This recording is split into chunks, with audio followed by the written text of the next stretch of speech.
咁喺你以前做嘢同埋或者係而家啦嘅經驗裏面，有冇試過去做一啲面試，即係請人啊面試嘅經驗㗎？有嘅，其實我喺舊公司嘅時間咧就有見過啲新員工，咁有做過招聘嘅，因為嗰陣時係我哋個部門咧，如果真係有請人的話咧，就有時我都會需要去參與一個招聘嘅工作嘅嚇。咁有冇記得一兩個 case 咧係好深刻印象，即係無論係好定唔好，係令你好難忘嘅，可以分享下？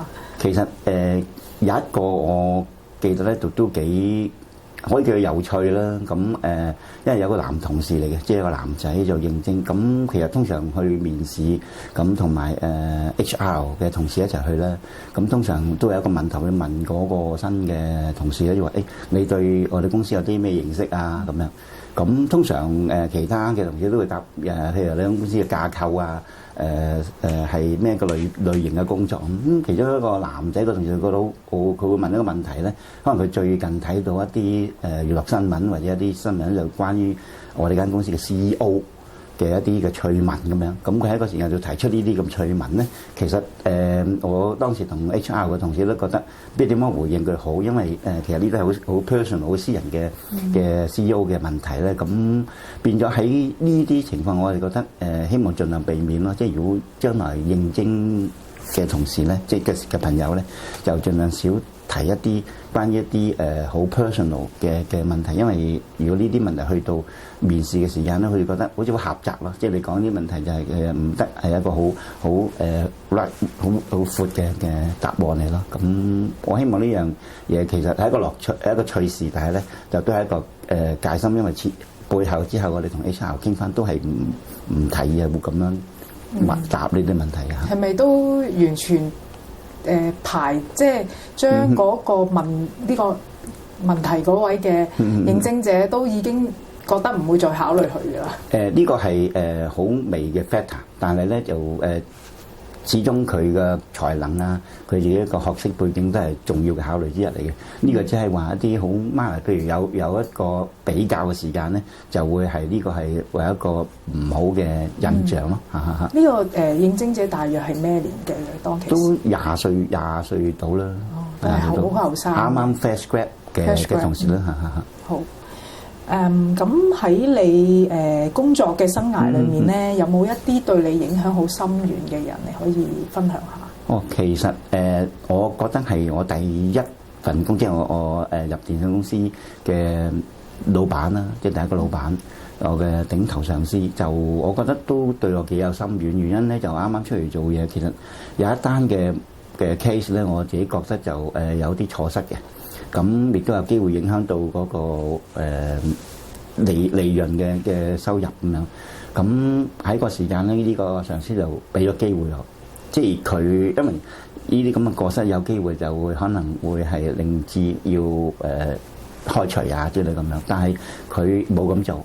咁佢可以話喺當時俾咗一次機會我，係令到我咧就有機會繼續喺度服務。咁我好記得佢，所以咧其實我跟住落嚟嗰啲歲月，真係如果真係做喺 management 嘅時間咧，我都希望盡量俾機會啲同事嚇。咁其實機會係需要俾人嘅，咁俾咗啲同事，佢自己掌唔掌握到就佢自己嗰個行為啊，同埋佢自己表現啦，咁啊佢所以我好記得呢個case 嘅嚇。咁之後會唔會話更加，因為佢俾咗機會你，咁你會更加盡力努力去做？會嘅。其實當你有呢個機會而係因為其實嗰啲錯失其實你都唔想，不過咧就自己嗰個有呢個咁樣嘅錯失嘅時間，而係人哋俾機會你嘅時間咧，你會好珍惜嘅。即係喺我個角度，咁珍惜之餘，你會盡力希望嚟到咧更加做得更好。希望唔會令到俾機會你嘅上司咧失望咁樣咯嚇。咁你覺得自己喺工作同埋生活攞唔攞到平衡啊？個都OK 啦，即係可以叫做攞到平衡啦。不過我覺得如果真係喺生活上高再攞翻多啲時間咧，就更加好啦。原因始終工作只係你人生嘅一部分啦。咁生活你嘅人生希望多啲時間喺生活上高咧，就個比重生活多少少好。如果有機會即係再諗翻轉頭咧，就我會攞個生活嘅時間會多少少咯。你以往係個比例係幾多到㗎？其實以往因為有時有啲 project 啊壓力比較大咧，就可能個工作時間長啊，工作時間長。咁其實應該係你佔你譬如一日24小時咧，8小時睡眠啦，咁仲有呢個16小時啦。咁我諗係16小時應該可能係工作咧，你最多可能譬如8小時。